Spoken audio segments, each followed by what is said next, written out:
ইন্নাল্লাহা ইয়া'মুরু বিল আদলি ওয়াল ইহসান ওয়া ইতা'i যিল কুরবা ওয়া ইয়ানহা 'আনিল ফাহশা'i ওয়াল মুনকারি ওয়াল বাগই।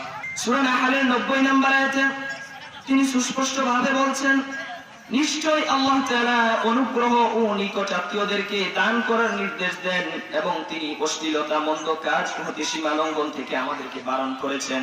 তিনি আমাদেরকে যে উপদেশ দেন আমরা যেন সে উপদেশ মেনে চলতে পারি, সেজন্য আল্লাহ তাআলা আমাদেরকে পবিত্র কালামে পাকে এভাবে সুন্দর করে বলছেন। অন্যত্র ইরশাদ হচ্ছে, খুযিল আফওয়া ওয়া'মুর বিল উরফি وأعرض عن الجاهلين। খুযিল আফওয়া, তুমি ক্ষমা প্রদর্শন করো, ওয়া'মুর বিল উরফি, সৎ কাজের আদেশ দাও, ওয়া'আরিদ আনিল জাহিলিন, এবং মূর্খ ব্যক্তিদের থেকে তোমরা এড়িয়ে চলো। জ্ঞানী ব্যক্তি আল্লাহ তাআলা সূরা আরাফের 199 নম্বর আয়াতে আলোচনাটি করেছেন। আপনারা যারা পবিত্র কালামে পাক পড়তে পারেন এবং বাংলা অনুবাদ পড়তে পারেন, কোরআন শরীফের বিভিন্ন অনুবাদ গ্রন্থ রয়েছে, আপনারা সেখান থেকে এই আয়াতের সূরাতুল আরাফের 199 নম্বর আয়াত খুললে আপনারা পেয়ে যাবেন আল্লাহ তাআলা কত সুন্দর করে বলেছেন, তোমরা ক্ষমা প্রদর্শন করো এবং সৎ কাজের আদেশ দাও এবং মূর্খ ব্যক্তিদের থেকে তোমরা দূরে থাকো, এড়িয়ে চলো। মূর্খ ব্যক্তিদেরকে তোমরা এড়িয়ে চলো। আল্লাহ তাআলা অন্য আরেকটা আয়াতে বলেন, ইয়া আইয়ুহাল্লাযীনা আমানু ইন জাআকুম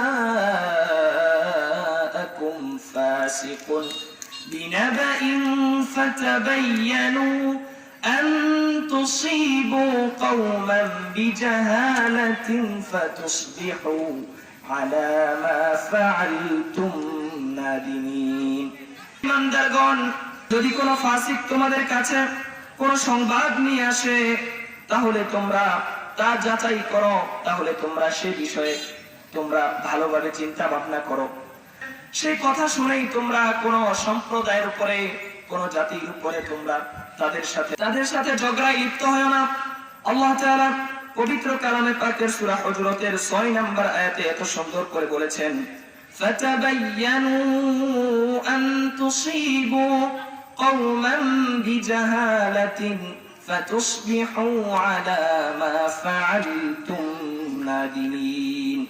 অবশ্য আজকে আমার বিষয় আমি আখলাক এবং চরিত্র হিসেবে বেছে নিয়েছি এই জন্য, নবী করিম সাল্লাল্লাহু আলাইহি ওয়াসাল্লাম তার জীবনে কত কষ্ট করেছেন, কত সাধনা করেছেন, কত পরিশ্রম করেছেন। একটি ঘটনা আপনাদের সাথে আমি শেয়ার করি।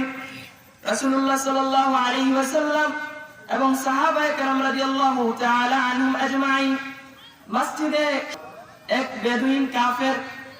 বেদুইন কাফের মসজিদের মধ্যে এসে ঢুকে পড়লো। মসজিদের মধ্যে এসে ঢুকে পড়ার পরে সে মসজিদের মধ্যে সাহাবায়ে কেরাম তো ইবাদতরত অবস্থায় এবং তালিমরত অবস্থায় ছিলেন। সে মসজিদের মধ্যে ঢুকে পড়ার পর মসজিদের মধ্যে পেশাব করে দিল। এটা অনেক সাহাবায়ে কেরাম সহ্য করতে পারছিলেন না।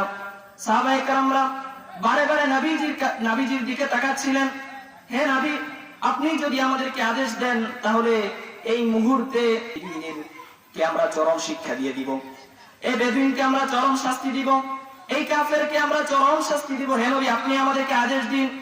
নবী করিম সাল্লাল্লাহু আলাইহি ওয়াসাল্লাম এখানে কত সুন্দর আখলাকের, কত সুন্দর চরিত্রের উপমা তিনি পেশ করেছেন।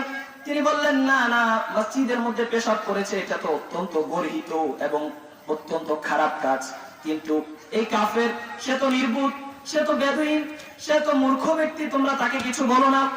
তারপর নবী করিম সাল্লাল্লাহু আলাইহি ওয়াসাল্লাম সে পেশাব করার পর তাকে কোনো ডিস্টার্ব করা হলো না, তাকে কোনো বাধা দেওয়া হলো না, তার জরুরত সুন্দরভাবে শেষ হল। অতঃপর নবী করিম সাল্লাল্লাহু আলাইহি ওয়াসাল্লাম তাকে আর কিছুই বলল না, সে তো চলেই যাচ্ছে। প্রতিমধ্যে এসে হঠাৎ করে তার মনের মধ্যে একটা আঘাত লাগলো, হায় রে, আমরা যে হিন্দু খ্রিস্টান, আমরা যে এভাবে ইবাদত করি, আমাদের ইবাদতের স্থানে যদি কেউ গিয়ে যদি এভাবে পেশাব করে দেয়, আমরা তো তাকে, এটা তো আমাদের ইবাদতের জায়গা, ইবাদতের স্থান, মসজিদ হচ্ছে ইবাদতের জায়গা মুসলমানদের, এখানে যদি আমাদের এই মসজিদের মধ্যে যদি কেউ গিয়ে পেশাব করে দেয়, এটা তো আমরা বরদাস্ত করব না।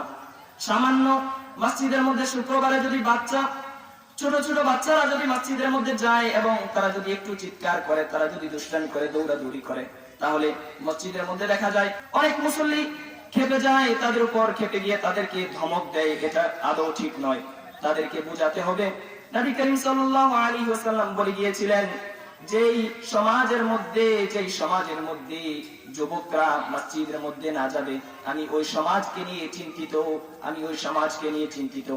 এখন ছোট বাচ্চারা যদি মসজিদে না যায়, এটা নবী করিম সাল্লাল্লাহু আলাইহি ওয়াসাল্লাম বলে গিয়েছিলেন, ছোট বাচ্চারা যদি মসজিদে না যায়, ওই সমাজকে নিয়ে আমি চিন্তিত। সেজন্য আমি বলবো, মসজিদের মধ্যে ছোট ছোট বাচ্চাদেরকে আমরা ধমক দিব না, তাদেরকে আমরা শাসন করব না, বরঞ্চ তাদেরকে আমরা উৎসাহ দিব। তাদেরকে আমরা মসজিদের মধ্যে আমরা চকলেটের ব্যবস্থা করব, তাদেরকে বিশেষ বিশেষ পুরস্কারের ব্যবস্থা করব, তাদেরকে নামাজ পড়ার জন্য উৎসাহ করব। সেজন্য ইতিমধ্যে তার অন্তরের মধ্যে একটা আঘাত লাগলো, হায়রে আমি তো মসজিদের মধ্যে পেশাব করে দিয়েছি, আমাকে তো কিছুই বললো না। সে চিন্তিত হয়ে আবার নবী করিম সাল্লাল্লাহু আলাইহি ওয়াসাল্লামের কাছে ফিরে আসলেন। ফিরে আসার পর নবী করিম সাল্লাল্লাহু আলাইহি ওয়াসাল্লামের কাছে গিয়ে বললেন, হে নবী, আপনাদের ইসলাম ধর্ম কত সুন্দর, আপনাদের আখলাক কত সুন্দর, আপনাদের চরিত্র কত সুন্দর, আপনার চরিত্রে আমি মুগ্ধ হয়েছি। হে নবী, আপনি আমাকে